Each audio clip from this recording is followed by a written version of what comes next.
আজকাল একটা সিগারেট খেতেও ১৬ টাকা লাগে। কেন যে এইসব ছাইপাশ খাওয়া শিখেছিলাম, এখন হাড়ে হাড়ে এই অভ্যাসটার প্রভাবটা টের পাচ্ছি। সারাদিনে ৪টা বিড়ি খেতেও ৬৫ টাকা লাগে। বাসার ছাদে এসে রোজ বিকেলবেলা আমি একটা করে সিগারেট খাই। কেন জানি ইদানিং আমার এমন মনে হয়, আমাদের পাশের বাসার জানালা থেকে আমাকে কেউ ফলো করে সামনাসামনি। আমি কোনোদিন দেখিনি, কিন্তু আমি সবসময় বুঝতে পারি পাশের ফ্ল্যাটে জানালা থেকে আমাকে কেউ ফলো করে। কিন্তু আমার এসবে কিছু যায় আসে না। মানুষের যখন খুব কাছের কিছু হারিয়ে যায়, তখন আর দূরের ছোটখাটো বিষয়গুলো মানুষের চোখে পড়ে না। মীরা আমার জীবন থেকে চলে যাওয়ার পর আমার একমাত্র কাছের সঙ্গী হলো এই সিগারেটকে। আজকে খুব বৃষ্টি হচ্ছে, মীরার কথা মনে হচ্ছে খুব। কোনো একদিন হুট করে এমন এক বৃষ্টির মিশ্রিত সকালে মীরার সাথে পরিচয় হয়। কলেজে গিয়েছিলাম ওই দিন আমি খুব সকাল সকালে। হঠাৎ করে আমার বান্ধবীর সাথে একটা নতুন মেয়ে আসলো। ক্লাসে পরিচয় পর্বের শেষে জানতে পারলাম ওর নাম মীরা। আমাদের ক্লাসে নতুন ভর্তি হয়েছে ট্রান্সফার হয়ে। তখন আয়েশা বলল, মীরা শোন, রবিউল কিন্তু আমাদের ক্লাসের টপার। এই কথা শুনে মীরা আমার দিকে অদ্ভুতভাবে তাকালো। আমি সেই তাকানোর মানেটা বুঝতে পারলাম না। অল্প কিছুদিনের মাঝেই আমাদের খুব ভালো বন্ধুত্ব হয়ে গেল। এমন একটা অবস্থা, মীরা আমাকে ছাড়া কিছুই বোঝে না। মীরা আসার আগে আমি কখনোই কলেজ মিস দিতাম না, কিন্তু এখন মাঝে মাঝে কলেজ মীরাকে নিয়ে ফুচকা খেতে যেতে হয়। একদিন হুট করে মীরা আমাকে প্রপোজ করে ফেলে। আমিও বেশি না ভেবে রাজি হয়ে যাই। খুব ভালোই চলছিল আমাদের রিলেশন, কিন্তু সময় যতই গড়াতে লাগলো মীরার আধুনিক হওয়ার স্বভাব বেড়েই যাচ্ছিল। মীরা যে সমস্ত পোশাক পরতো আমার একদম পছন্দ না। এটা নিয়ে মাঝে মাঝেই ঝগড়া হতো। একটু ঝগড়া হলেই মীরা আমার সাথে আর যোগাযোগ করতো না। আমি আগে কল দিয়ে সবসময় সরি বলতাম। মীরার সাথে কথা হতো ফেসবুকের রিলেশনের শুরুতে। মীরার ফেসবুকের পাসওয়ার্ড আমার কাছে ছিল। আমাদের কলেজে একটা নতুন ছেলে ভর্তি হয়। ছেলেটার নাম সাগর। ছেলেটা কলেজে আসতো দামি বাইক নিয়ে। ছেলেটার সাথে মেয়েরা গায়ে পড়ে কথা বলা শুরু করে, এবং মীরাও ব্যতিক্রম কিছু করলো না। ইদানিং মীরা আমার সাথে কলেজে একদম কথা বলে না। একদিন মীরা বলল, শোনো, আমি চাই না কলেজের সবাই আমাদের রিলেশনের বিষয়ে জানুক। তাই এখন থেকে আমি কলেজে তোমার থেকে দূরেই থাকতে চাই। আর তুমিও আমাকে এখন থেকে কলেজের ভেতরে ডাকাডাকি করবে না। আমি মীরার প্রতি খুব দুর্বল ছিলাম। প্রথম প্রেম তো একটু বেশি কাজ করতো আবেগ। আমিও কলেজ টাইমে মীরাকে কিছু বলতাম না। একদিন আমি একটু আগেই কলেজে গিয়েছিলাম। সাধারণত মীরা সবসময় আগেই কলেজে আসতো, কিন্তু আমি ক্লাস শুরু হওয়ার কিছুক্ষণ আগে যেতাম। ওই দিন কলেজে গিয়ে এমন কিছু দেখব তা কল্পনাও করতে পারি নাই। মীরা আর সাগর বকুলতলায় বসে বসে কথা বলছে। শুধু কথা বলছে বলে ভুল হবে, একজন হাসতে হাসতে আর একজনের গায়ের উপর পড়ছে। আমি কোনোভাবে এটা মানতে পারলাম না। সাথে সাথেই কলেজ থেকে চলে আসলাম। ভেতরটা আমার দুমড়ে মুচড়ে যাচ্ছে। মীরা কেমন করে সাগরের মতো ছেলের সাথে এভাবে কথা বলবে? কোনো ধরনের সম্পর্ক ছাড়া এভাবে কেউ কথা বলতে পারে না। তাই ভাবতে লাগলাম। রাতে মীরাকে মেসেজ দিলাম, কিন্তু রিপ্লাই দিচ্ছে না। কল দিলাম, কল ধরছে না। এভাবে কিছুক্ষণ কল দেওয়ার পর ফোন বন্ধ দেখাচ্ছে। আমার তো মাথায় কিছুই ঢুকছে না। কি হচ্ছে আমার সাথে? মীরা আমাকে ব্লক করে দিছে। কিছুক্ষণ ভেবে মীরার ফেসবুক আইডিটা আমি লগ ইন করতে গিয়ে বুঝতে পারলাম মীরা ওর আইডির পাসওয়ার্ডটা পাল্টে নিয়েছে। আমি কোনোভাবেই আর মীরার সাথে যোগাযোগ করতে পারলাম না। পরের দিন কলেজে গিয়ে আমি মীরার সাথে কথা বলার চেষ্টা করলাম। তখন মীরা যা বলল তা সারা জীবন মনে থাকবে। আমার তোমার প্রতি কোনো ফিলিংস কাজ করে না। আমার তোমার সাথে আর থাকা সম্ভব না। তাই আমি আমাদের সম্পর্কটা এখানেই শেষ করতে চাচ্ছি। আজ থেকে তুমি তোমার মতো, আমি আমার মতো। মীরার কথা শুনে আমার না চাইতেও চোখের কোণে জল এসে পড়ল। ওর কথাগুলো শুনে আমি ওর হাত ধরতে গেলে উল্টো ভালোবাসার প্রতিদান হিসেবে ওই একটা থাপ্পড়ে আমি হুঁশে ফিরলাম। আমি বুঝে গেলাম মীরার হৃদয়ে আমার স্থান কোথায়। 4 মাস পর, ওই দিনের পর তেমন কলেজ যাই না। আর ওই দিন থেকে আমার নতুন সঙ্গী হয়েছে সিগারেট। কিছুদিন পর দাদা অসুস্থ, তাই আম্মু আব্বু তাকে দেখতে যাবে। তাই আব্বু আম্মুকে স্টেশন থেকে রেলে তুলে দিয়ে বাসায় ফিরলাম। সন্ধ্যার পর পর হুট করে বাসার দরজায় কে যেন নক করলো। এই অসময়ে কে আসলো আবার? আব্বু আম্মু তো চলে গেছে, এমন কেউ তো নেই যে আসবে। দরজা খুলতে আমি পুরো হা হয়ে গেলাম। এত মৌ আপু, আমাদের পুরো এলাকার ক্রাশ। আমার থেকে 1 বছরের সিনিয়র, যেরকম রাগীর সেরকম সুন্দরী। আমি তো হা করে তাকিয়ে আছি আপুর দিকে। আপু বলল, এই কিরে, তুই হা করে তাকিয়ে আছিস কেন? মুখটা বন্ধ কর, না হলে মশা ঢুকবে গাধা। আর তুই এত বেয়াদব কবে থেকে হলি? আমি আবার বেয়াদব হলাম কবে? তো কাউকে দরজায় দাঁড় করিয়ে রাখাটা কোন ধরনের আদব? সরি আপু, আসো ভেতরে আসো। আসলে তুমি অসময়ে আমার বাসার দরজায়, তো তাই আমি একটু চমকে গিয়েছি। তো কেমন চলছে তোর দিনকাল? ভালোই চলছে। তোমার কি অবস্থা বলো আপু? আমার আর অবস্থা, দিনে 16 ঘন্টায় বই আর বইয়ের দিকে তাকিয়ে থাকতে থাকতে চোখ বেচারা এখন আর একলা চলতে চায় না। সঙ্গী হিসেবে চশমাকে বেছে নিয়েছে। জানিসই তো, মেডিকেলে একটু বেশি ইচ্ছা। হুম। তোকে তো আমাদের বাসায় গিয়ে খেয়ে আসতে বলা হয়েছিল, কিন্তু তুই গেলি না। বাসায় কি করছিস? আসলে আপু আমার তেমন ক্ষুধা লাগেনি। থাক থাক, আর মিথ্যা বলতে হবে না, তোকে আমি খুব ভালো করেই চিনি। তুই যে লজ্জা কুমার। এই নে নে, এই খাবারগুলো এনেছি, তুই খেয়ে নে। তুমি কষ্ট করে কেন আনতে গেলে খাবার আপু? আর আপু, তুমি যে হোস্টেল থেকে বাসায় আসছো আমি তো সেটাই জানি না। আমার কথা কেন জানবে তুমি? তোমার তো জানার অনেক কিছু আছে। হোস্টেলের পরিবেশ খারাপ হওয়ার জন্য আমি 7 দিন পরেই বাসায় চলে আসছি। বাসা থেকে স্কুটি দিয়েই ক্লাস করি। সেটাও তো 1 বছর হয়ে আসলো। আর তুই কিনা বলছিস আমি বাসায় কবে আসছি? আচ্ছা, এবার তুই খেয়ে নে। আপু তুমি চলে যাও, আমি পরে খেয়ে নেব। না না না না না, তোকে আমার জানা আছে। তুই এখনই খেয়ে নে, আমি টিফিন বাটি নিয়ে যাব। তারপর আমি খাওয়া শুরু করলাম। খাওয়ার সময় নানা ধরনের প্রশ্ন করছিল আপু। আচ্ছা, তোকে একটা কথা বলি। বলো। তোর প্রতিদিন কয়টা করে সিগারেট লাগে? আপুর কথা শুনে আমি এত লজ্জা পাচ্ছিলাম যে আমার মুখ দিয়ে কোনো কথা বের হচ্ছিল না। আমি কিছু না বলে চুপ করে আছি। আরে বলে দে। আসলে আপু, মাঝে মাঝে 2-1টা খাই। তুমি প্লিজ বাসায় এসব বলো না। সেটা পরে দেখা যাবে, এখন আমি যাই। খাবার খাওয়া শেষে আপু টিফিন বাটি নিয়ে চলে গেল। শুয়ে শুয়ে ফোনে টুকটাক লেখালেখি করছিলাম, এমন সময় আমার ফোনের পরিচিত টোনটা বেজে উঠলো। স্ক্রিনে তাকিয়ে দেখি মৌ আপুর নাম্বার। আমি আপুর নাম্বারটা সেভ করেছিলাম সেই 2 বছর আগে। এই 2 বছরে না কল এসেছে আপুর থেকে, না আমি কোনোদিন কল করেছি। এমনকি আপুর কাছে যে আমার নাম্বার আছে এটাই আমি বিশ্বাস করতে পারছি না। কাপা কাপা হাতে ফোনটা রিসিভ করে কানে রাখতেই, কিরে, ফোন রিসিভ করতে এত সময় লাগে? আসলে আপু, আমি ফোন থেকে একটু দূরে ছিলাম। থাক থাক, তোর আর মিথ্যা বলতে হবে না। আমি বুঝি না আপু, আমি মিথ্যা বলতে গেলে কেমনে ধরে ফেলে। তুই এখন যেই অবস্থায় আছিস ওই অবস্থায় আমার বাসার নিচে চলে আয়। কেন? এই, তোর কাছে কোনো কিছু শুনতে চাইছি? তুই চলে আয়, 5 মিনিট সময় দিলাম। এত রাত করে কি দরকার? আমি যেমন ছিলাম লুঙ্গি আর টি শার্ট পরেই মৌ আপুদের বাসার নিচে গেলাম। কিছুক্ষণ পরে আপু নিচে আসলো। আমার কেমন যেন লাগছিল। আমি সাধারণত লুঙ্গি পরে রাস্তায় বের হই না। আপু তো আমাকে দেখে হাসি শুরু করে দিল। আপুর হাসি দেখে আমার আর বোঝার বাকি রইল না যে আপু আমার লুঙ্গি পরার জন্য হাসছে। হাসছো কেন আপু? আমি কিন্তু চলে যাব তাহলে।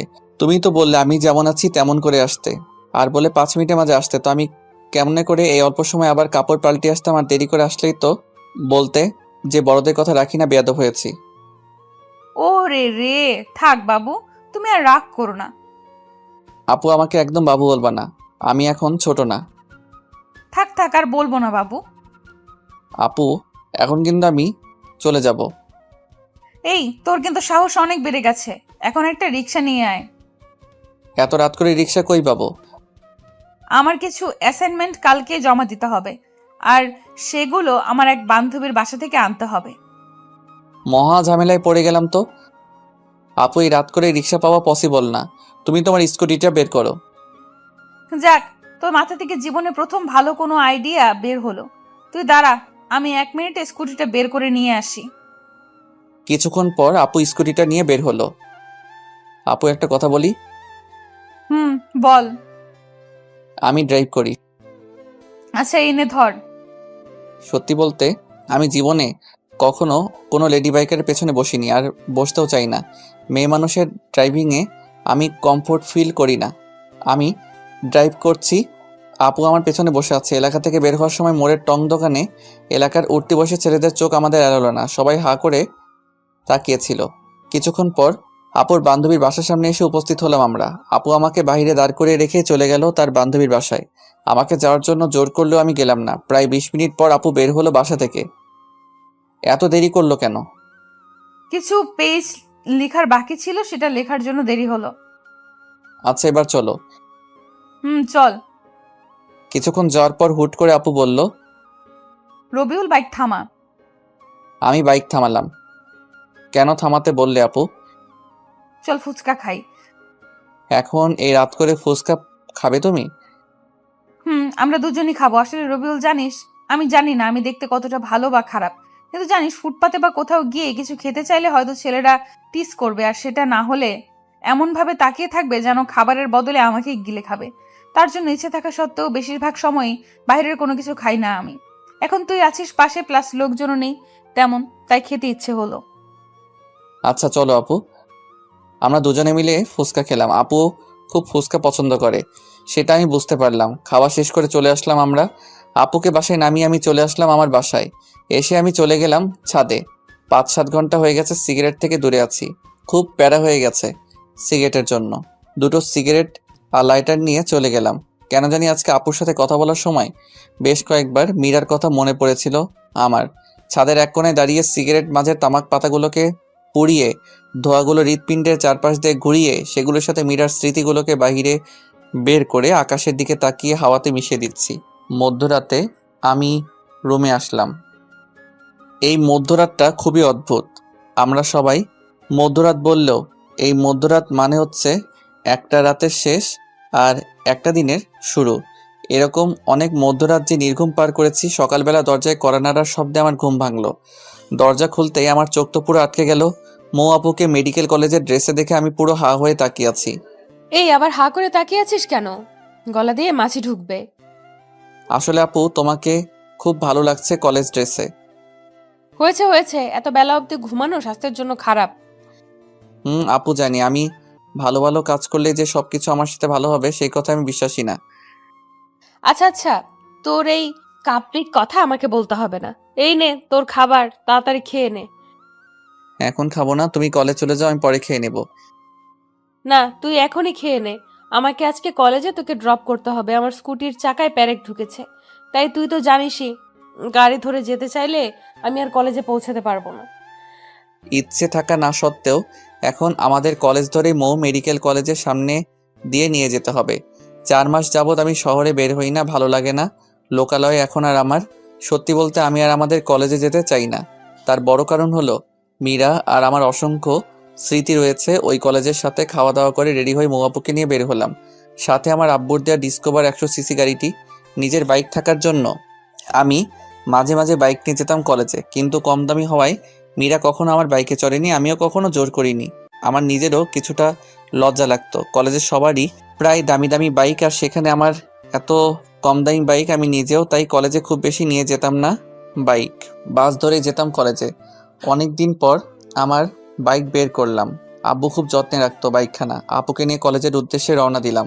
বাইকের মিটার 50-এর আশেপাশে, স্বাভাবিকভাবে চালাচ্ছিলাম বাইক। আচ্ছা রবিউল, একটা কথা বলবি আমায়? তোর মনে ঠিক আমার সম্পর্কে কি ভাবনা আছে? ঠিক বুঝতে পারলাম না আপু, তোমার সম্পর্কে কি ভাবনা থাকবে আর? মানে আমি তোর কাছে মানুষ হিসেবে কেমন? তুমি একটু রাগী, কিন্তু মনটা খুব ভালো তোমার। বেশ কিছুক্ষণ পর আমি আমার কলেজের সামনে গিয়ে আটকে গেলাম রাস্তায় জ্যামের জন্য। বেশ কিছু বন্ধুর সাথে রাস্তায় দেখা হলো। আমার পেছনে মৌ আপুকে দেখে তো সবাই জেলাস ফিল করছিল। খুব কাছের কয়েকজন বলে দিল, দোস্ত তাহলে ডক্টরের সাথে হয়ে গেল। এরকম কমেন্ট আমি লজ্জায় মাথা তুলতে পারছিলাম না। আপুর দিকে তাকিয়ে দেখে উনি মুচকি মুচকি আসছে। সামনে একটা বাসের চাকা ফেটে গিয়েছে। কমপক্ষে 20 মিনিট তো লাগবেই। যেখানে বাঘের ভয় সেখানেই রাত হয়। দেখে আমার বন্ধু রাতুল আসছে। আমাকে পচানোই ওর সবচেয়ে প্রিয় স্বভাব। দোস্ত, তুই এখানে আটকে আছিস? আর ওইদিকে পুরো কলেজের তো এখন টপ নিউজ তোর ডক্টর গার্লফ্রেন্ড। তা দোস্ত, ভাবি কিন্তু দেখতে আগুন সুন্দরী। এতদিন তাহলে কলেজে না আসে ভাবিকেই সময় দিতে ভালোই। তো ভাবির সাথে একটু পরিচয় করিয়ে দে, নাকি সেটাও দিবি না? আমি কিছুই বলতে পারছি না। ভাবি, আমি রাতুল। আমি রবিউল, একই সাথে একই বিভাগে পড়ছি। আমি মৌ, এখন ঢাকা মেডিকেল কলেজে পড়ছি। মনে মনে তো সে আল্লাহকে ডাকছি। এখন যদি আপু বলে দেয় সে আমার বড় বোন, তাহলে লজ্জায় মাথা কাটা যাবে। আচ্ছা ভাবি, আপনাদের সম্পর্ক কতদিনের? এই তোর এখন এসব জানতে হবে না। রাস্তায় দাঁড়িয়ে কেউ এসব কথা বলে, এখন সময় নেই। আরে দোস্ত, এমন করিস কেন? রাস্তায় তো জ্যাম, আর কতদিন তোর সাথে কথা হয় না। মনে চাইতেছে রাতুলকে কলেজের পুকুরে যদি চুবাইতে পারতাম। আমরা রিলেশনে গিয়েছি 4 মাস হলো প্রায়। আর কিছু জানার আছে কি রাতুল? না ভাবি, আর কিছু বলার নেই। সময় করে একদিন আমাদের ক্যাম্পাসে আসবেন, কিন্তু অনেক আড্ডা দিব। সময় পেলে অবশ্যই আসবো একদিন। হারামজাদা, তোর ভাবি বলার স্বাদ যদি না মিটাই তো আমার নাম রবিউল না। হারামি, তুই আমারে এমন অবস্থায় ফেলেছিস সেটা আমি জানি। জ্যাম ছেড়ে গেছে। রাতুলকে বিদায় জানিয়ে আমি বাইক স্টার্ট দিয়ে আপুকে নিয়ে মেডিকেলের দিকে ছুটলাম। আমার লজ্জার ঘোর এখনো কাটেনি, একদম চুপ করে আছি। কিরে, তোর কি কথা বলা বন্ধ হয়ে গেল নাকি? আসলে আপু সরি, প্লিজ তুমি কিছু মনে করো না। আসলে কলেজের বন্ধুরা এমনই, তিলকে তাল বানিয়ে ফেলে। সেটা আমি বুঝেছি। ধন্যবাদ আপু, তুমি অনেক মিথ্যা বলে হলেও আমার মান সম্মানটা বাঁচিয়ে দিছো। আপুর কলেজের সামনে এসে গিয়েছে, আপুকে নামিয়ে দিয়ে চলে আসলাম। বাসায় এসে শুয়ে আছি, ফোনে আম্মুর সাথে কথা হলো। দাদার অসুখ নাকি আরও বেশি, ওনাদের আসতে ভালোই সময় লাগতে পারে। আমিও তেমন কিছু বললাম না। আপুর সাথে এই 2 দিন সঙ্গ দিয়ে আমার মনটা কিছুটা হালকা হয়েছে। অনেকদিন পর বই নিয়ে বসলাম। বিগত 4 মাসে বইয়ের সাথে সম্পর্ক বিচ্ছেদ ছিল। টানা 4-5 ঘন্টার মতো পড়লাম। হুট করেই মৌ আপুর কথা মনে হলো। আপুকে তো আমি রেখে আসছি কলেজে। আপু যদি আসার সময় গাড়িতে করে আসতে চায় তাহলে অনেকগুলো বাস পাল্টিয়ে আসতে হবে, অনেক টাইম লেগে যাবে। কেন যেন আমার অবচেতন মনের কথা শুনে আমি বাইক নিয়ে চলে গেলাম আপুকে নিয়ে আসার জন্য। আপুর কলেজের সামনে গিয়ে দেখি 3টা 20 বাজে। বেশ কিছুক্ষণ ওয়েট করার পর আপুকে দেখতে পেলাম। আপু কিছুটা দূর থেকে আমাকে দেখে একটা তৃপ্তির হাসি দিল। আপুর হয়তো আমাকে দেখে অবাক হলো। কিরে, আবার কি মনে করে এসেছিস? কেন, এসে কি তোমাকে ঝামেলায় ফেললাম নাকি? আমি কি তোকে বলছি নাকি তুই এসে আমায় ঝামেলায় ফেলেছিস? তুই অনেক দায়িত্বশীল হয়ে গিয়েছিস দেখা যাচ্ছে। আপুকে নিয়ে আসার সময় আপু বাইক থামিয়ে হোটেলে খাবারও খাওয়ালো আমায়। আপু হয়তো আমার চেহারা দেখে বুঝেছিল আমি দুপুরে খাবার খাইনি। যদিও আমি বাইরের খাবার খুব একটা খাই না, কিন্তু আপুর জোরাজোরিতে তবুও খেতে হলো। আপুকে বাসার সামনে নামিয়ে দিয়ে আমি চলে আসলাম বাসায়। সারা দিনটা ভালোই কাটলো। অনেকদিন পর একটা সম্পূর্ণ দিন ভালো কাটলো। সন্ধ্যার পরপরই পড়তে বসলাম। রাত 9টার দিকে কলিং বেলের শব্দ। ক্রিং ক্রিং। আপু আসছে। আপু টিফিনের বাটিটা আমার হাতে দিয়ে বলল, যা তাড়াতাড়ি একে গরম গরম খাবার খেয়ে নে। আপু প্রতিদিনই আমার প্রিয় প্রিয় খাবার রান্না হয় নাকি তোমাদের বাসায়? আরে সেরকম না, কাকতালীয় ভাবেই হয়তো তোর প্রিয় খাবারগুলোই রান্না হচ্ছে আমাদের বাসায়। আমিও ব্যাপারটা সিরিয়াসভাবে না নিয়ে খাওয়া শুরু করলাম। অর্ধেক খাওয়ার পর তাকিয়ে ভদ্রতার খাতিরে আপুকে জিজ্ঞাসা করলাম, আপু তুমি খেয়েছো রাতের খাবার? না, আমি খাইনি। আমি একটু লেট করেই খাই রাতের খাবার। বলো কি, তোমাকে বসিয়ে রেখে আমি খেয়ে যাচ্ছি? এত খাবার আমি এমনিতেও খেতে পারবো না, আসো দুজনে মিলে খাই। না, তুই খেয়ে নে। কি হবে খেলে? ছোটকালে তো অনেকবার দুজন মিলে খেয়েছি আমরা। বাহ, তোর দেখি ছোটবেলার কথাও মনে আছে। তো মনে না থাকার কি আছে? আমার সবকিছুই ভালোভাবে মনে আছে ছোটকালের। আসো আপু, আমি তোমাকে খাওয়াই দেই। আপু না করলো না, এগিয়ে আসলো আমার দিকে। আমি আপুকে খাওয়াই দিলাম। যদিও আমি আমার লাইফে কাউকে কখনো খাইয়ে দেইনি, তাই আমার একটু কষ্ট হচ্ছিল। আপু সেটা ঠিকই বুঝতে পারলো। রবিউল, তোর বউটা খুব ভাগ্যবতী হবে দেখিস, তোকে অনেক ভালোবাসবে। আপুর কথা শুনে লজ্জা পেলাম আমি খুব। খাওয়া শেষ করে আমি আর আপু আরও বেশ কিছুক্ষণ গল্প করলাম। গল্প করতে করতে ঘড়ির দিকে তাকিয়ে দেখে 11টা বেজে গিয়েছে। আপু অনেক রাত হয়ে গিয়েছে, চলো তোমাকে তোমার বাসায় দিয়ে আসি। আপুকে বাসায় দিয়ে পর্যন্ত পৌঁছে দিতে গিয়ে কাকা কাকির সাথে দেখা হলো। কেমন আছো রবিউল তুমি? ভালো আছি, আপনারা কেমন আছেন? এই তো বাবা, আছি ভালোই। তুমি একদমই তো ভুলে গিয়েছো আমাদের ছোটকালে সারাদিন থাকতে ময়ের সাথে। এখন বড় হয়ে বছরে একবারও আসতে পারো না। আমরা তো তোমাকে নিজের ছেলের মতনই দেখি। আসলে কাকি তেমন না, পড়াশোনার চাপে আমি বাসা ছেড়ে খুব কম বের হই। আর বোঝাতে হবে না, আজকে রাতে এখানেই থাকো। বাসায় তো কেউ নেই, আর বাসায় যেতে হবে না। এমন ভাই বললো কাকি, আমি না করেও কাজ হলো না। একটু ফ্রেশ হয়ে শুয়ে পড়লাম। ঘুম ঘুম ভাব হতে আপু আসলো রুমে। কিরে, তুই দরজা না লাগিয়ে ঘুমিয়েছিস? দরজা লাগানোর কথা মনে ছিল না। তো কি মনে করে তুমি এই রুমে? কিছু মনে করো না, দেখতে আসলাম তোর ঘুম হচ্ছে কিনা। এই রুমে মশারিও নেই, তাই কয়েল নিয়ে আসলাম। ধন্যবাদ আপু, অল্প অল্প মশাই কামড়াচ্ছে। মৌ আপু মুখ ধুয়ে আসছে, কানের পাশটায় বিন্দু বিন্দু পানি গড়িয়ে পড়ছে। আমি লুকিয়ে দেখতে লাগলাম আপুর দিকে, কিন্তু যা হবার তাই হলো। আপুর চোখে ধরা খেলাম। কিরে, তুই হা করে কি দেখছিস? আমি আমতা আমতা করে বললাম, কই কি কিছু না। খুব চালাক হয়েছিস তাই না? বলে আপু মাথায় দিল একটা থাপ্পড়। মোটেও চালাক না আমি, আপু খুব বোকাশোকা ছেলে আমি। গল্প করতে করতে একসময় আপু সোফাতেই ঘুমিয়ে পড়লো। আমি কয়েকবার ডাক দেওয়ার পরও ঘুম ভাঙলো না। খুব ইনোসেন্ট লাগছিল আপুকে। আমি আর আপুর ঘুম ভাঙাতে পারলাম না, একটা চাদর দিয়ে দিলাম আপুর উপর দিয়ে। আমিও বিছানায় শুয়েছিলাম। কখন যে ঘুমিয়ে গিয়েছি জানিই না। খুব ভোরবেলাতে আপুর ডাকে ঘুম ভাঙলো। এই তাড়াতাড়ি উঠে পড়, আর এই নে তোর জন্য চা এনেছি। কাপটা হাতে নিতে ঘুম ঘুম চোখে একটা চুমুক দিতে চোখ থেকে সকল ঘুম নিমিষেই উধাও। আপু খুব সুন্দর হয়েছে। চা কে বানিয়েছে? চা কে আর বানাবে, আমিই বানিয়েছি। তুমি এত ভালো করে চা বানাতে পারো? এই তোকে মিথ্যা সান্ত্বনা দিতে হবে না, তাড়াতাড়ি চা খেয়ে নিয়ে ফ্রেশ হয়ে খাওয়ার টেবিলে আয়। আমি চাটা অনেক সময় নিয়ে খেলাম। ফ্রেশ হয়ে চলে গেলাম খাবার টেবিলে। টুকটাক কথা হলো কাকা কাকির সাথে। তোদের রান্না কি খেতে পারছো বাবা? কাকি খুব ভালো হয়েছে রান্না। ওই রান্না করছে কয়েকদিন যাবত, তাই জিজ্ঞাসা করলাম আর কি। তাই নাকি? খাওয়া দাওয়া শেষ করে আমি জিনি আপুর থেকে বিদায় নিয়ে বাসায় চলে আসলাম। 9টার দিকে আপুর কল আসলো। আসসালামু আলাইকুম আপু। ওয়ালাইকুম সালাম, কি করছিস? বসে আছি। আমাকে একটু কলেজে রেখে আসবি? আমার স্কুটি তো ঠিক করা হয়নি, আজকে আমার 11:30 থেকে ক্লাস। আচ্ছা একসাথেই যাবনি। ওকে, তুই যখন বের হবি তখন আমায় কল দিস, তাহলেই হবে। আচ্ছা আপু। কিছুক্ষণ পর রেডি হয়ে বাইক নিয়ে চলে গেলাম আপুর বাসার নিচে। কল দিয়ে আপুকে আসতে বললাম। কিছুক্ষণ পরে আপু এসে উপস্থিত হলো। তারপর আপুকে নিয়ে রওনা দিলাম। মনে মনে গান গাইতে ইচ্ছে করছিল। এই পথ যদি শেষ না হয় তবে আপু কেমন হবে তুমি বলো তো? হ্যাঁ, বাকিটা তো আর মনে নাই। মনে না থাকাই ভালো। আপু এই গান শুনলে চলন্ত বাইকে আমার গলা টিপে ধরবে। আমি ক্লাস 7-এ পড়ি, আপু পড়তো 8-এ। আপুর সাথেই আমি স্কুলে যেতাম। ছোটবেলাতে আপু আর আমি সবসময় একসাথে স্কুলে যেতাম। হাই স্কুল জীবন থেকে আপুর পেছনে এলাকার বিভিন্ন ছেলেরা ঘুরতো।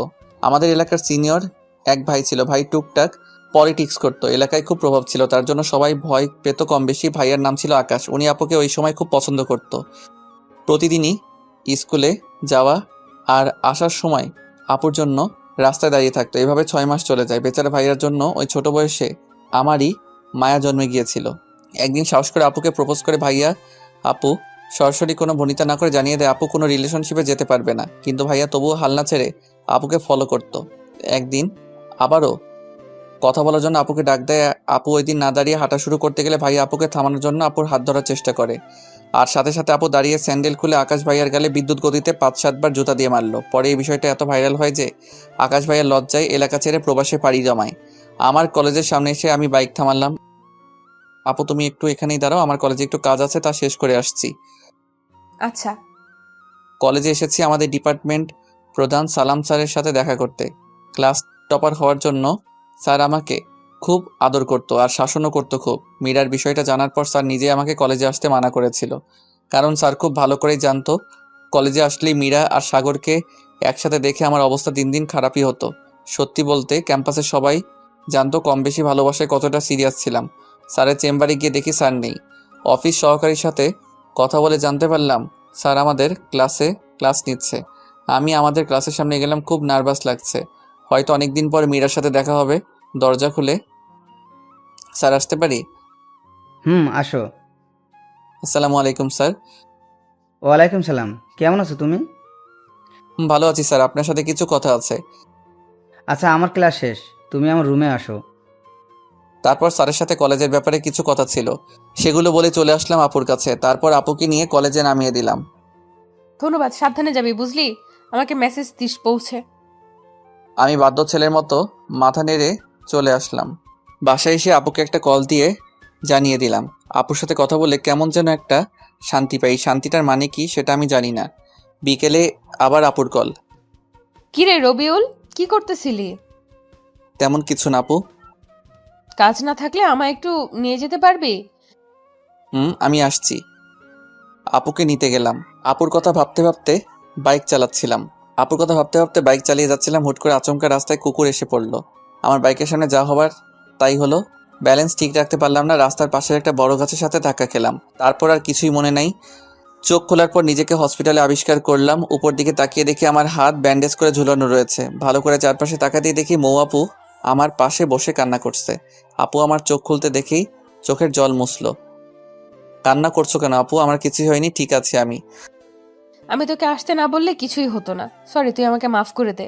আপু তুমি পাগলের মতো কী সব বলছো? আসলে রাস্তায় হুট করে মাঝপথে কুকুর এসে যায়, কুকুর বাঁচাতে গিয়ে আমি ব্যালেন্স হারিয়ে ফেলি। একটু পরেই ডক্টর আসলো। ডক্টর আসার পর বুঝতে পারলাম আমার ডান হাতের হাড় ভেঙে গিয়েছে। আমাকে হসপিটালে আনছে কে আপু? আমি যতদূর জানি একটা গাড়ির ড্রাইভার তোকে পৌঁছে দিয়েছে, আর তোর ফোনে আমার নাম্বার প্রথমে থাকায় আমাকে কল দিয়ে জানায়।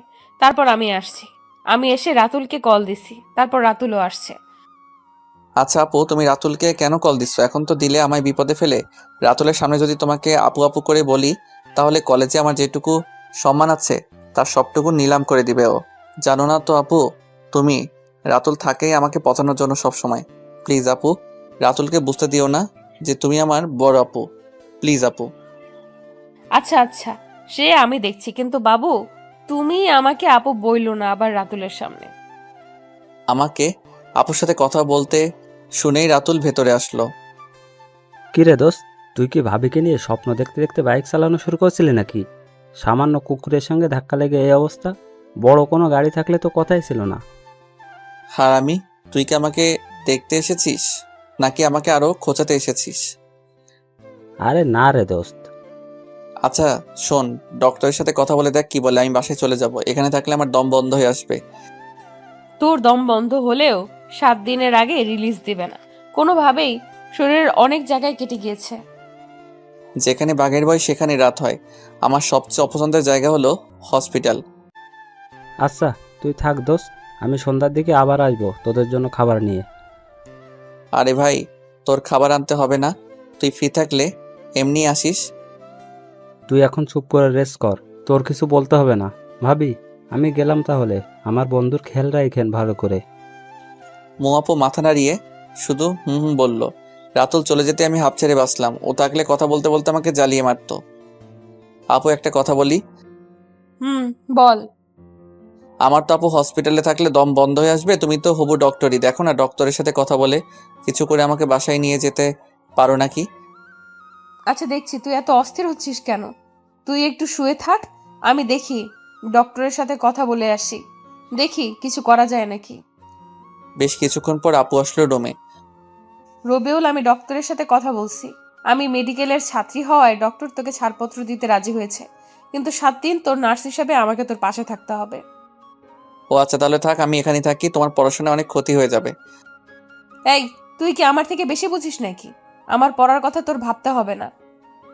তারপর আপু আমার প্রেসক্রিপশনটা নিয়ে গেল কিছু ইনজেকশন আর ওষুধ আনার জন্য।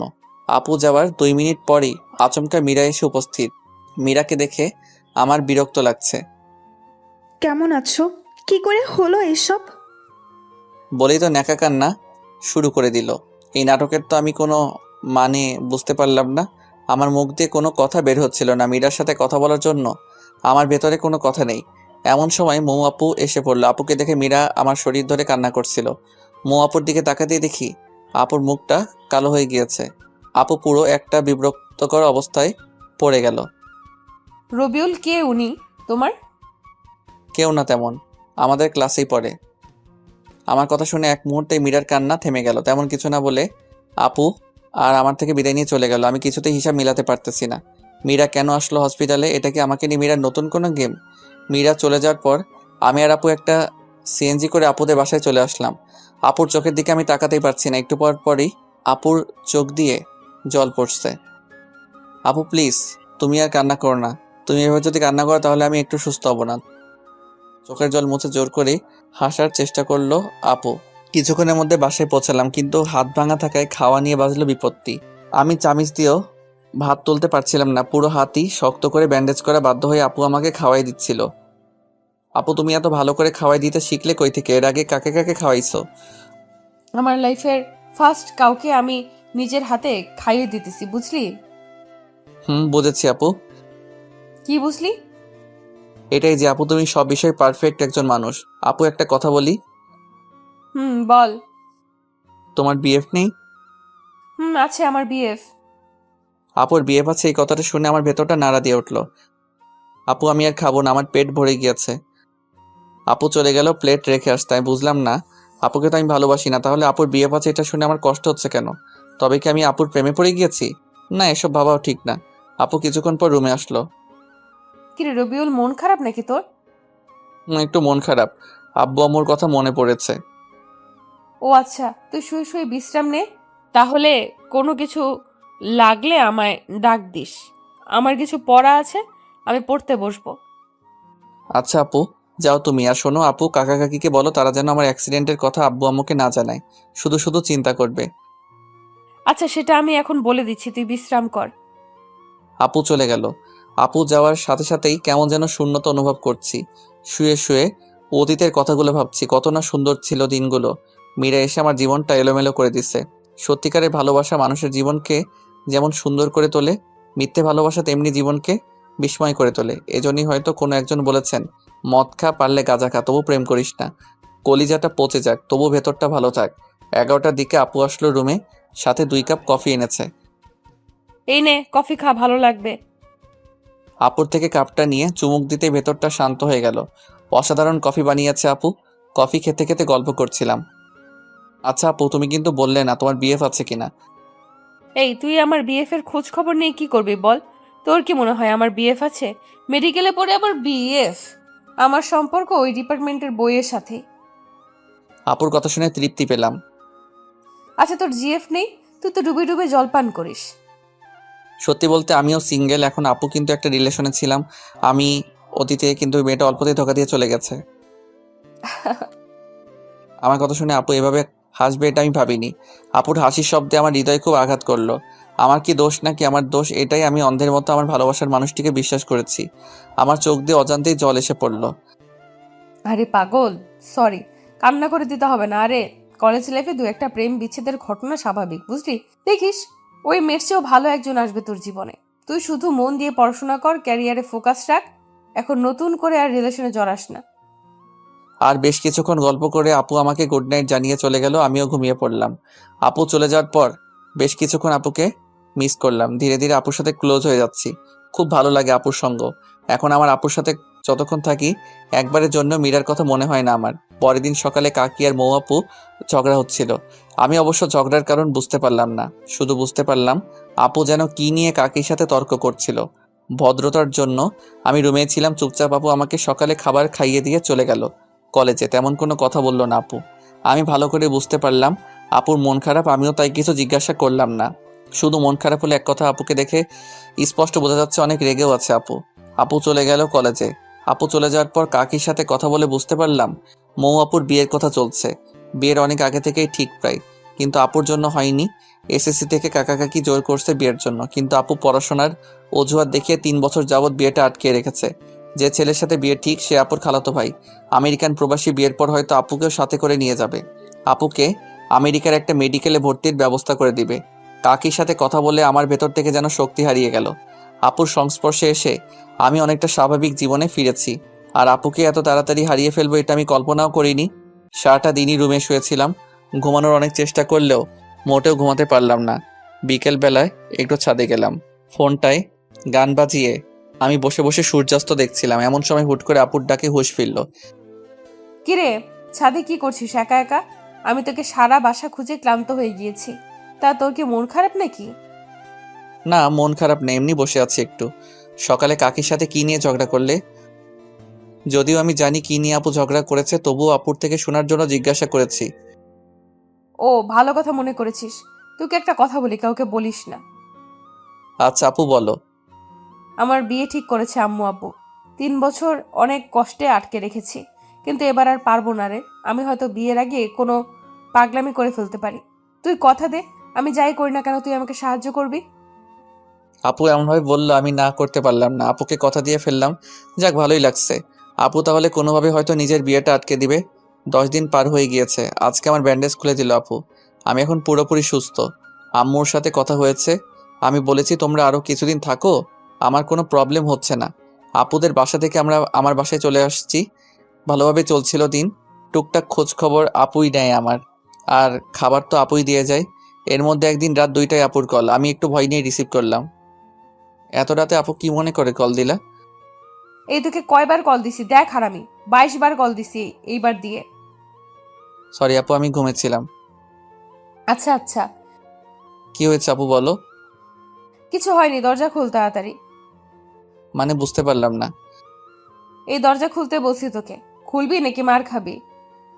আমি কিছুটা অবাক হয়ে দরজা খুললাম। খুলেই তো কারেন্টের শক খেলাম। আপু একটা ব্যাগ নিয়ে দাঁড়িয়ে আছে। ভেতরে ঢুকে আমাকে যা বললো তা শোনার জন্য আমি মোটেও প্রস্তুত ছিলাম না। এই তাড়াতাড়ি তোর কিছু প্রয়োজনীয় কাপড় গুছিয়ে নে, আমি বাসা থেকে পালিয়েছি।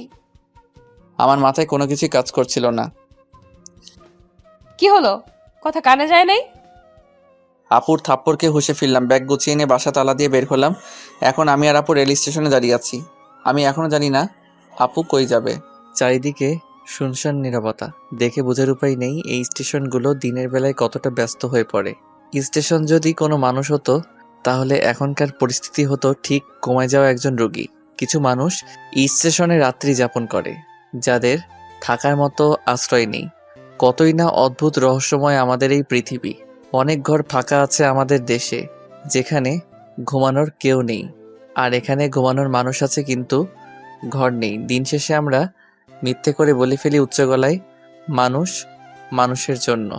আমার মনে হয় এটা বলা ঠিক না। এখন বলা উচিত মানুষ স্বার্থের জন্য। আপুর দিকে তাকিয়ে আমি কিছুই বুঝতে পারছি না। এরকম পরিস্থিতিতে এত চুপ করে আছে কেমন করে? আপুর ডাকে কিছুটা হকচকিয়ে গেলাম। রবিউল, বলো আপু। এই শোন, সবার আগে তুই আমাকে এই আপু বলাটা অফ করে রাখ। যেভাবে আপু আপু করিস, মানুষের সামনে না আবার বিপদে ফেলে দেস। আপুর কথার আগামাথা কিছুই বুঝলাম না। আপু বললে আবার কিসের বিপদ হবে? আমি না বুঝেই ইশারায় মাথা নাড়লাম। আপুর টিকিট কাউন্টার থেকে টিকিট কেটে নিল। আমি একদম চুপ করে আছি। এই নে রবিউল, টিকিটগুলো তোর কাছে রাখ। টিকিট হাতে নিয়ে বুঝতে পারলাম আমরা সিলেট যাচ্ছি। ঘড়ির দিকে তাকিয়ে দেখি 3:40 বাজে। রেল আসবে 3:55-তে, আর এই স্টেশন থেকে ছেড়ে যাবে ঠিক 4টায়।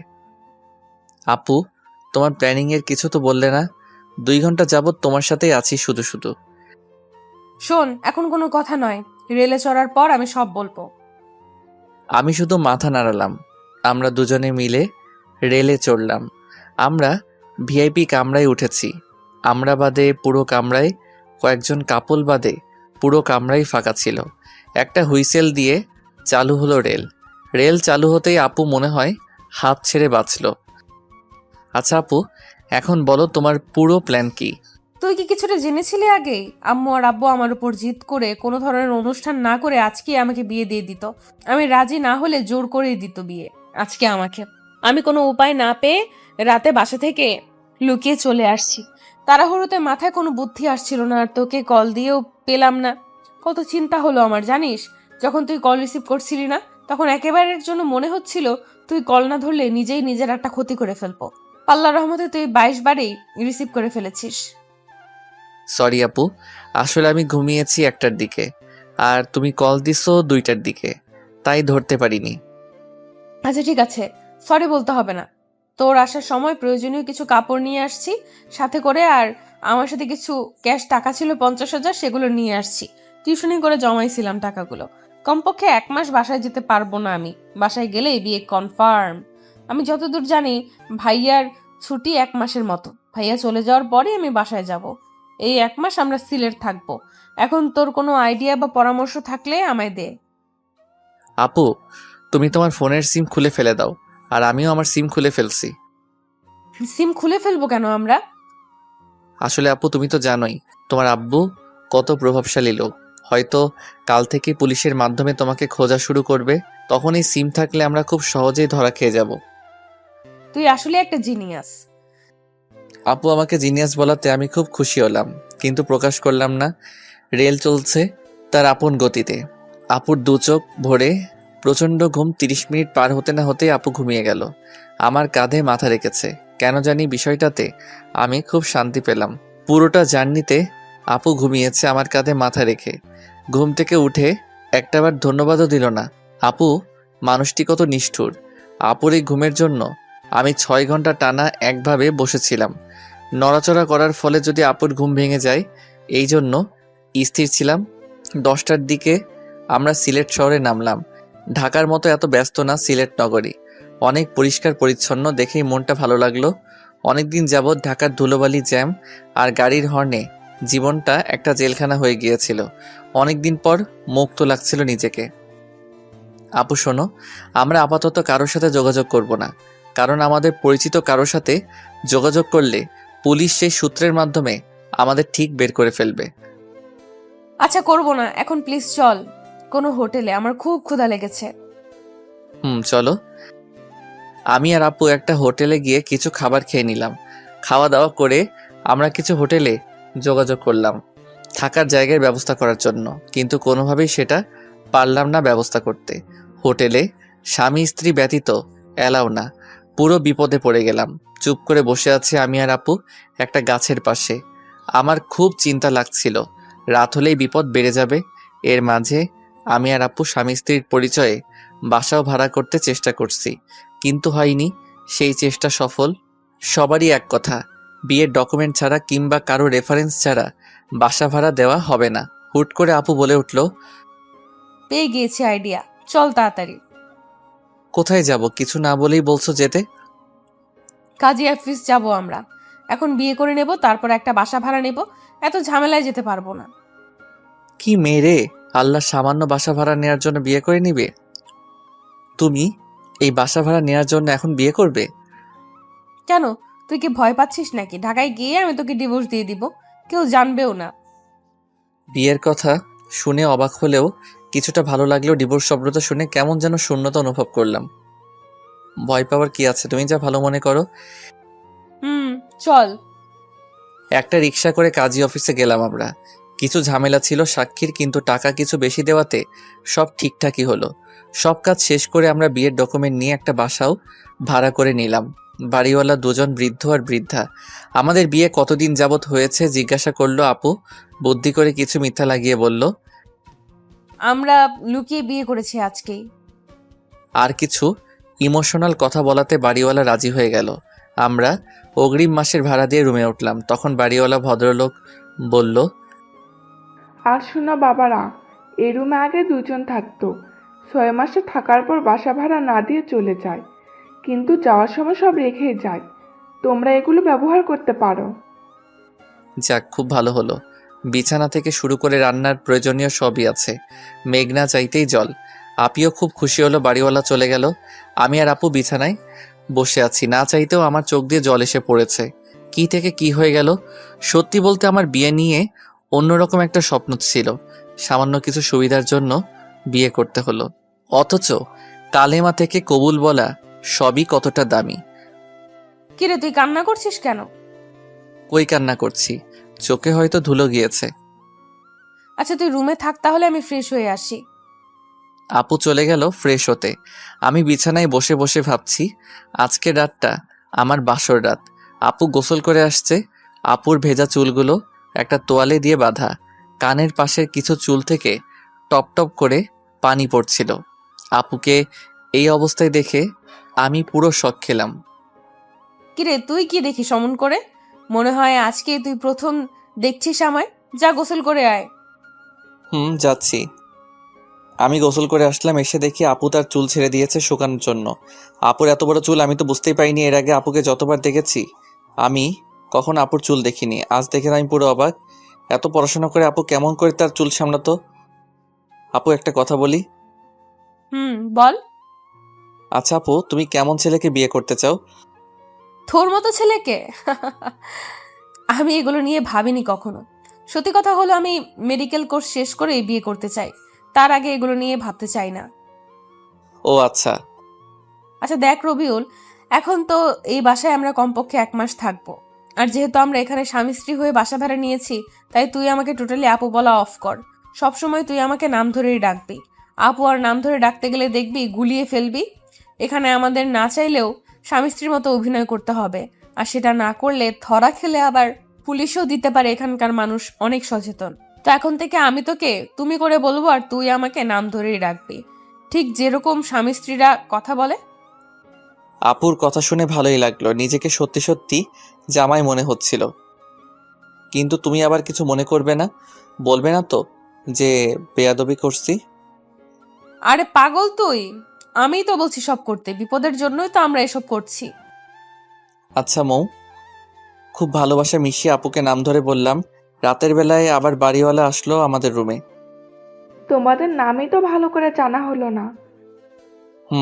আন্টি, আমার নাম রবিউল আর ওর নাম মৌ। ও আচ্ছা, তোমাদের খুব ভালো মানিয়েছে, কিন্তু দোয়া করি তোমরা অনেক সুখী হও। এই যে তোমাদের জন্য রাতের খাবার নিয়ে আসছি। এখন তো আর কিছু রান্নাও করতে পারবে না, আর হোটেলও বাসা থেকে অনেক দূরে।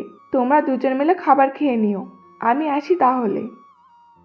আচ্ছা আন্টি। যাক, ভালোই হলো, খুব ক্ষুধা লেগেছিল আমার।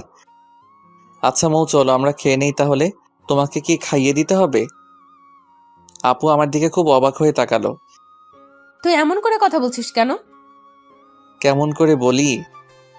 এমন ভাবে বলছিস যেন আমরা সত্যি সত্যি স্বামী স্ত্রী। থাক থাক, কথায় আছে তো, কান আর ভালো করতে নেই। তুমি বললে যেন আমরা স্বামী স্ত্রীর মতন থাকি, আর এখন বলছো আমি কিভাবে কথা বলছি। আর তুমি নিজেই বললে স্বামী স্ত্রীর মতন অভিনয় করতে। হ্যাঁ বলছি তো। তো এখন তুমি আমাকে তুই করে বলছো কেন? সরি, আসলে সারা জীবন তুই করে বলেছি তো, তাই আর কি। আচ্ছা, এরপর থেকে আর হবে না। সরি, তুমি রাগ করো না। আমি তুমি করেই বলবো, কিন্তু দয়া করে এর ফায়দাটা নিও না। যদি কোনো রকম ফায়দা নিতে চাও তাহলে আমি তোমার মাথা ফাটিয়ে দেবো। কি ভয়ঙ্কর মেয়ে রে বাবা! আরে, তুমি কি আমাকে ওই ধরনের ছেলে ভাবো? না, সেটা ভাবি না, কিন্তু ছেলে বলে কথা। মৌ, তুমি আমার চরিত্র নিয়ে কথা শোনালে। হয়েছে, এখন আর রাগ আর ঝগড়া করতে হবে না। চলো এখন আমরা ঘুমিয়ে পড়ি। এখনই ঘুমিয়ে পড়বো? কেন? না ঘুমিয়ে কি করব আমরা? ফোনে তো সিম নেই যে একটু অনলাইনে যাব। তাই বলে বাসর রাতে ঘুমানো কি ঠিক হবে? বাসর রাত মানে? আরে দেখো, আমাদের বিয়েতে কোনো ভেজাল নেই।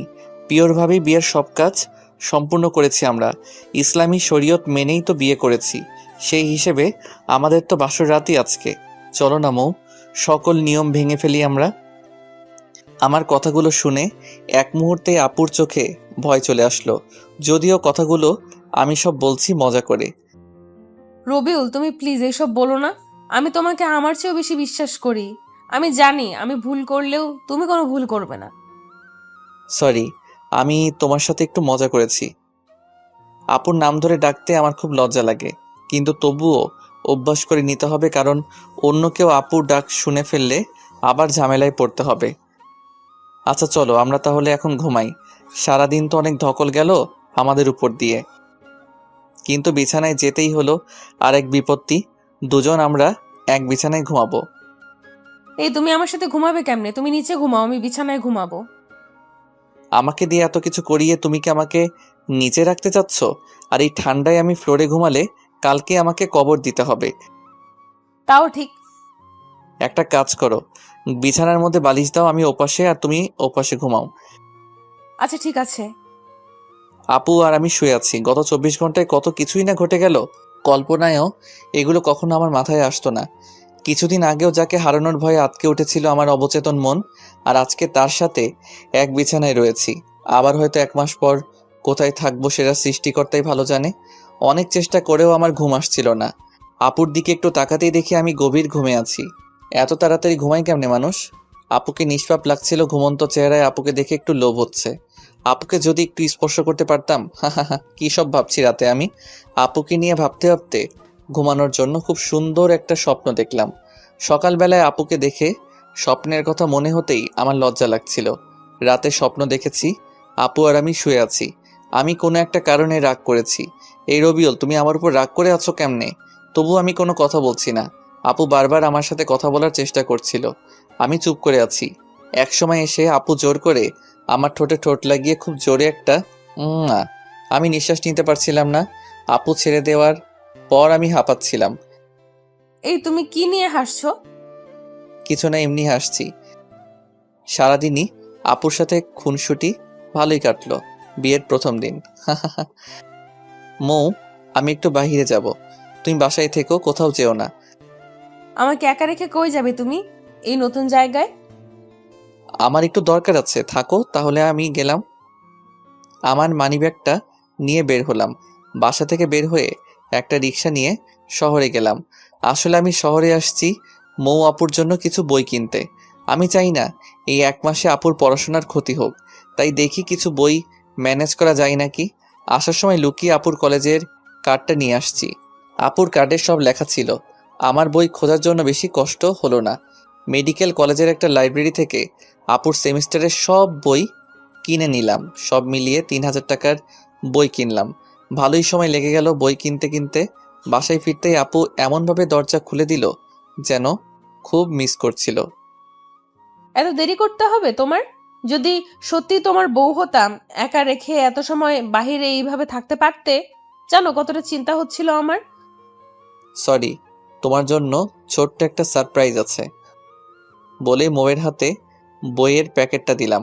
আমি আসার সময় গিফট পেপারে করে মুড়িয়ে নিয়ে আসছিলাম।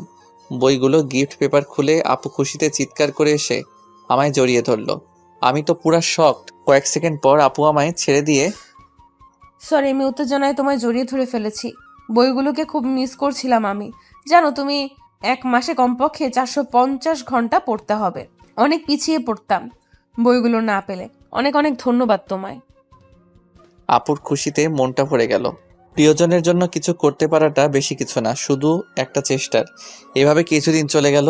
আপুর সাথে সম্পর্কটা অনেক বন্ধুত্বে রূপ নিয়েছে। খুব ভালো বোঝাপড়া আমাদের মধ্যে। এখন আর আপুকে আপু বলতে ভালো লাগে না, নাম ধরে ডাকতে বেশি ভালো লাগে। বন্ধুত্বে নাম ধরে ডাকে সবাই, আর আমরাও এটাই করেছি। সিলেট এসেছি 20 দিন হলো। এর মাঝে আমি আমার আম্মুকে কল দিয়ে বলেছি সবকিছু। আম্মু প্রথমে রাগ করলেও পরে বুঝিয়ে বলার পর শান্ত হয়েছে। তোমার ভাবতে অবাক লাগে না? কি ভাবতে অবাক লাগবে? তুমি আমায় একটা সময় কিংবা 20 দিন আগেও শুধু আপু আপু করতে, আর এখন তুমি আমার সবচেয়ে ভালো বন্ধু হয়ে গিয়েছো। জানো, আমার ভাবতেই অবাক লাগে। আমি কখনো ভাবিনি তোমাকে তুমি করে বলে আমি এত প্রশান্তি পাবো। জানো, এখন আমার মনে হয় আমি বাদেও আমার একটা মানুষ আছে যে আমার পাশে আছে। আমার মনে হয় আমি নিজে নিজের কাছে যতটা সেফ, আমিও তোমার কাছে ততটাই সেফ। আমি চাই রবিউল, তুমি আমার বন্ধু হয়ে সারাটা জীবন আমার পাশে থাকবে। কথা দাও। মৌ, তুমি কি পাগল হয়ে গেলে নাকি? আমি তোমার সাথেই আছি। কথা দাও তবুও তুমি। মৌ আপু একদম আগের মতো নেই। আমার সাথে এমনভাবে পাগলামি করে যেন আপু একদম ছোট হয়ে গিয়েছে। কথা দিচ্ছি, তোমার সাথে আমি ততদিনই থাকবো যতদিন তুমি আমাকে তোমার সাথে রাখবে। এই, তুমি এরকম ফিলোসফিক্যাল কথা বলো কেন? সোজাভাবে বলতে পারো না? থাকবো তোমার সাথেই। তুমি যখন থাকবে না তখন তো আর চাইলেও আমি থাকতে পারবো না। কেন? আমি কই যাব? তুমি তো আর সারা জীবন এরকম থাকবে না। একদিন বিয়ে করে পাড়ি জমাবে অন্যের শহরে, তখন চাইলেও আর তোমার পাশে থাকা হবে না। মৌ একেবারে চুপ হয়ে গেল। আমিও কিছু না বলে রুমের বাইরে চলে আসলাম। অজান্তেই চোখের কোণে জল এসে গিয়েছে। মৌ আমার সাথে আছে, এটা সত্য। আর একদিন অন্যের সাথে থাকবে, সেটা বাস্তবতা। বাস্তবতা সবসময় কঠিন, যেটা না চাইলেও আমাদের মানতে হবে। বেশ কিছুক্ষণ রুমের বাইরে থাকার পর রুমে গেলাম। গিয়ে দেখি মৌ বসে বসে পড়ছে। মেডিকেলের ছাত্রীরা এতটা পড়ে, সেটা মৌকে না দেখলে বিশ্বাসই হতো না। মৌয়ের মতো মনোবল সবারই থাকা উচিত। এত বিপদের সময়ও নিজের স্বপ্ন থেকে একটু পিছুপা হয়নি। আচ্ছা, আমিও তো পড়াশোনা করছি, আমারও তো স্বপ্ন আছে। তেমনই হয়তো মৌয়েরও কোনো স্বপ্ন আছে। মৌ, আমার ঘুম পেয়েছে, আমি ঘুমাবো। তুমি পড়া শেষ করে রাতের খাবার খেয়ে নিও। কেন, তুমি খাবে না? আমার ক্ষুধা নেই, তুমি খেয়ে নিও। তুমি না খেলে আমিও খাবো না। কেন পাগলামি করো বলো? পাগলামি করো না। তুমি না খেলে আমিও খাবো না, সোজা বলে দিলাম। আচ্ছা তুমি পড়ো তাহলে, আমি একটু শুয়ে থাকি। তুমি খাওয়ার সময় আমাকে ডেকে নিও। ঘুমিয়ে গিয়েছিলাম, মৌয়ের ডাকে আপুর ঘুম ভাঙলো। ওই রবিউল, ওঠো, যাও ফ্রেশ হয়ে আসো, আমি খাবার দিতেছি। আমি না খেলে চলে না, আমার খুব ঘুম পেয়েছে, প্লিজ। এই, তুমি উঠবে নাকি আমি পানি ঢেলে দিব?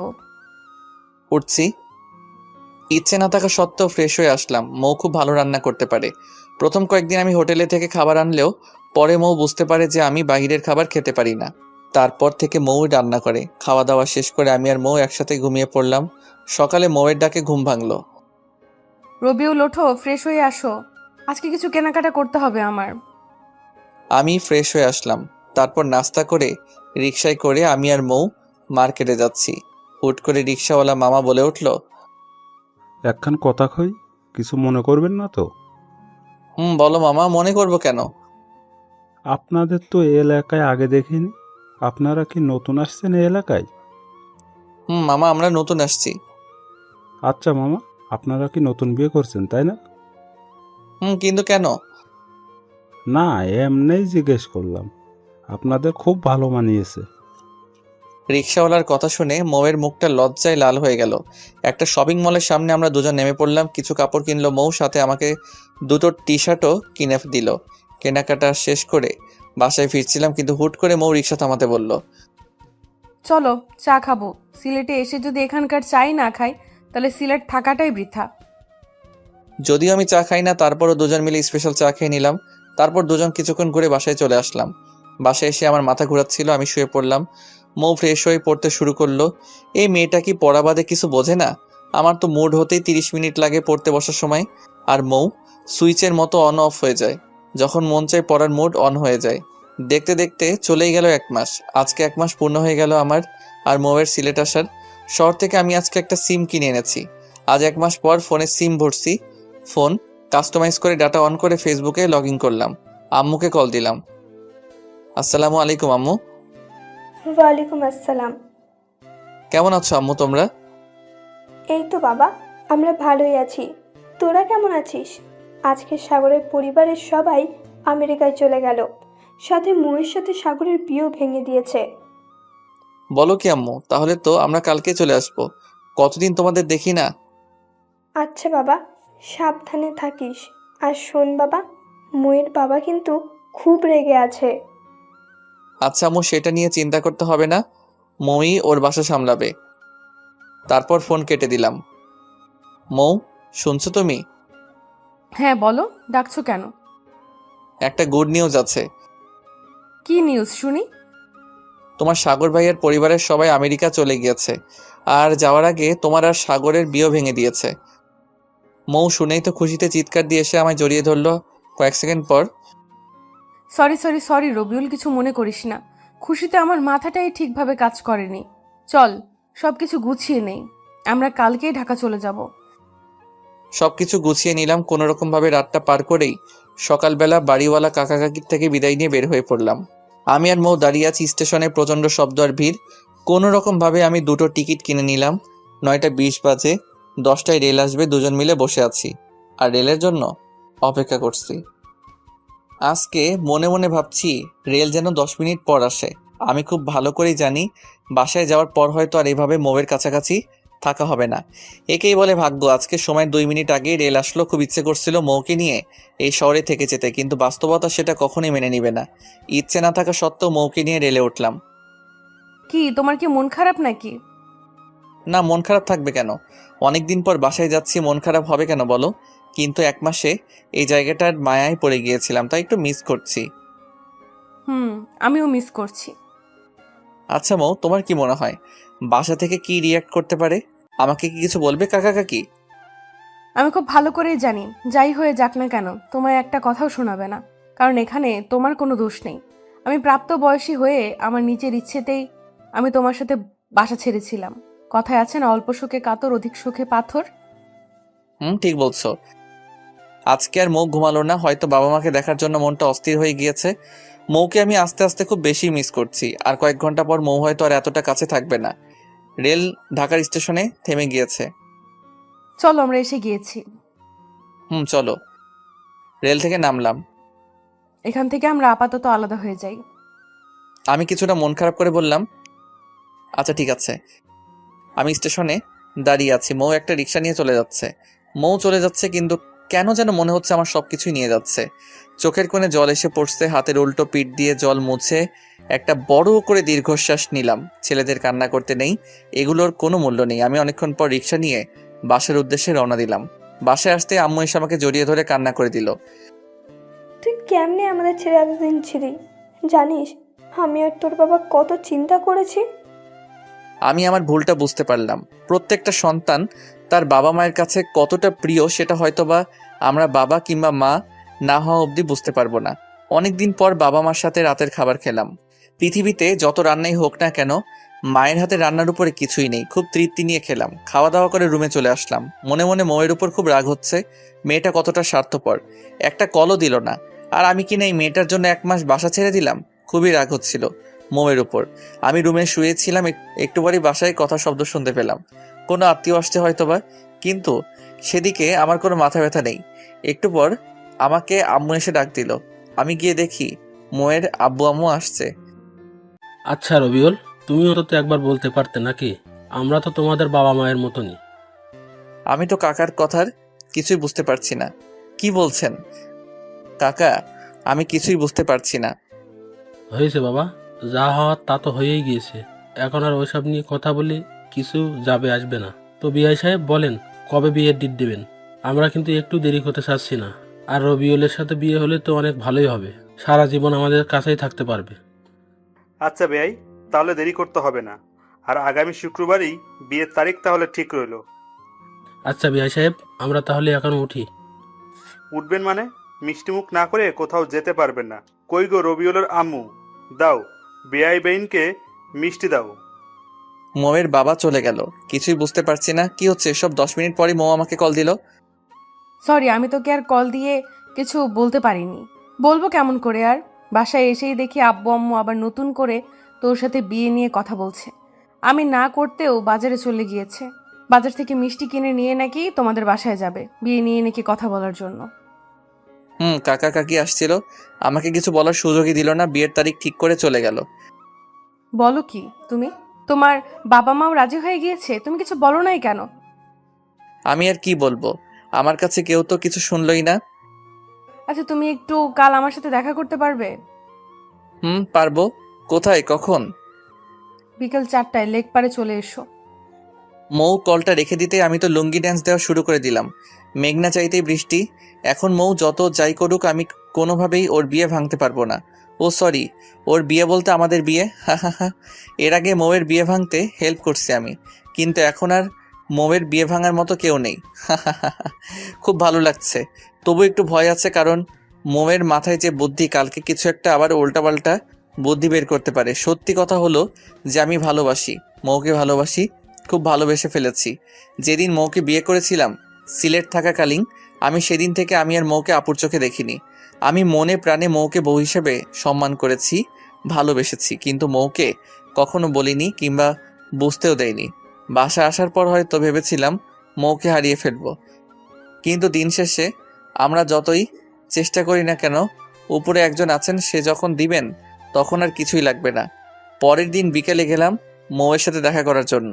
যাওয়ার সময় মৌয়ের কিনে দেওয়া পাঞ্জাবি পরে গেলাম। লেক পাড়ে গিয়ে দেখি মৌ আগে এসে উপস্থিত। মৌ আজকে একটা সাদা রঙের ড্রেস পরে আসছে, খুব মানিয়েছে মৌকে ড্রেসটাই। কেমন আছো? আমার আর ভালো থাকা, তুমি তো দেখছোই একটার পর একটা বিপদ ছাড়ছে না আমাকে। একটা ভালো আইডিয়া দাও তুমি, তাহলে কি করব আমি এখন? একটা কথা বলি তোমাকে, তুমি যদি রাগ না করো। আচ্ছা বলো, রাগ করব না। না, কথা দাও রাগ করবে না। আর সাথে যা বলার তুমি আমার কথা পুরোটা শোনার পর বলবে। বলো। দেখো, বিয়ে তো একদিন তোমার কিংবা আমার করা লাগবেই। আর আমি তো ছেলে হিসেবে খারাপ না, তো তুমি চাইলে আমাকেই বিয়ে করে ফেলো। বিয়ে করার পর তো কাকা কাকি তোমাকে আর প্রেশার দিতে পারবে না। আর জুনিয়র বর পাওয়া অনেকটা ভাগ্যের। তোমার কথা বলা শেষ? বলা শেষ। থাকো তুমি তোমার আইডিয়া নিয়ে। তোমার থেকে এই আইডিয়া অন্তত আশা করিনি। আর আমি তোমাকে কখনোই স্বামী হিসেবে মানতে পারবো না। রাগ দেখিয়ে চলে গেল। যতই রাগ করো মৌ, এখন আর কোনো উপায় নেই। বউ হিসেবে তুমি শুধু আমারই হবে। রাতে মৌয়ের কল দিয়েছো কেন? তখন তো কিছু না বলে রাগ দেখিয়ে চলে আসলে। আমি কি বিপদে নেই? আমিও তো বিপদেই আছি। বিপদে মাথা গরম করে কিছুই হয় না, উল্টো আরো পরিস্থিতি খারাপ হয়ে যায়। আমি একটা আইডিয়াই তো দিয়েছিলাম, তুমি ভালো কিংবা খারাপ কিছু একটা বলতে পারতে, আর সেটা না করে রাগ দেখিয়ে চলে আসলে।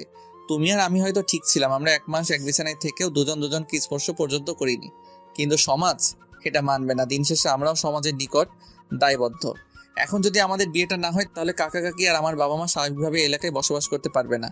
এক একজন এক এক রকমের কথা শোনাবে। তখন তাদের অবস্থাটা কি হবে তুমি বুঝতে পারছো কি? চুপ করে আছে মৌ। বেশ কিছুক্ষণ পর মৌ বলল, আচ্ছা, তবুও কি কোনো আইডিয়া নেই তোমার কাছে? এখন আমাদের জন্য চুপচাপ সব মেনে নেওয়াটাই ভালো হবে। পরে না হয় পরিস্থিতি স্বাভাবিক হলে তখন যে কোনো কিছু করা যাবে। আচ্ছা ঠিক আছে, তুমি খাওয়া দাওয়া করছো কি? না, খাইনি, একটু পর খাবো। আচ্ছা একটা কথা বলো তো মৌ, বলো। তুমি কি আমাকে মিস করছো না একটু? মিস করার কি আছে? তুমি তো আর মারা যাওনি কিংবা চলে যাওনি কোথাও, তাহলে মিস করার কি আছে? মিস করার কি আছে বলেই কলটা কেটে দিলাম মৌ। এমন করে কেমনে বললো বুঝলাম না। একটা মাস থাকলাম আমরা একসাথে, এক মাস তো একটা মানুষ যদি একটা বিড়ালকে সময় দেয়, তাকেও যদি দুদিন সময় দিতে না পারে, তাহলে সেই মানুষটা সেই বিড়ালকে মিস করবে, এটা স্বাভাবিক নাকি? মিস করেও মিথ্যা বললো মৌ। যাক, এসব ভেবে মাথা নষ্ট করার দরকার নেই। রাতুলকে একটা কল দিলাম। দোস্ত কেমন আছিস? এই তো ভালোই আছি। তুই কি এই গ্রহে আছিস? আমি তো শুনলাম তুই মঙ্গল গ্রহে চলে গেছিস। শোন, মজা নেওয়া বাদ দে, এখন কাজের কথায় আয়। বল। একটা সুখবর আছে। সুখবর? কি সুখবর? আগামী শুক্রবার আমার আর মৌয়ের বিয়ে। কি বলিস মামা? তুই যে খবর শোনালি, আমার তো এখনই নাচতে মন চাচ্ছে। বাসায় অনেক কাজ করতে হবে, আমার তো তেমন কোনো কাজই নেই, তাই তুই কালকে চলে আয়, আব্বু তোকে আসতে বলেছে। আচ্ছা, আমি কালকেই আসতেছি। দেখতে দেখতে শুক্রবার এসে গেল। আমার খুব লজ্জা লাগছে, কেন যেন নিজেকে খুব স্পেশাল লাগছিল। কত আয়োজন, কত সাজ, সব আমারই জন্য। সময় যেন থেমে যাচ্ছে, একদম যাচ্ছে না। এর মাঝে মৌয়ের সাথে কয়েক দফা কথা হয়েছে। অনেক বোঝানোর পরও একই কথা, আমাকে বিয়ে করলেও স্বামী হিসেবে মানতে পারবে না। যাই হোক, বিয়ে হয়ে গেলে আমার ভালোবাসা ওকে নিজের করে নিব। মৌ আবার পালাতে চেয়েছিল, তাতে বুঝতে পারছি সুখ আর শোক একসাথে পেতে চলেছি। সব আয়োজন শেষ করে দ্বিতীয়বারের মতো কবুল বলছি। মনে মনে খুব হাসছি। দুবার বিয়ে করে ফেললাম মৌকে। এতক্ষণ মৌকে আমি দেখতে পারিনি, এখন আমার পাশে মৌকে আনা হয়েছে। বিয়ের সাথে মৌকে এত ভালো লাগছে যে সেটা আমি লিখে বা বলে প্রকাশ করতে পারবো না।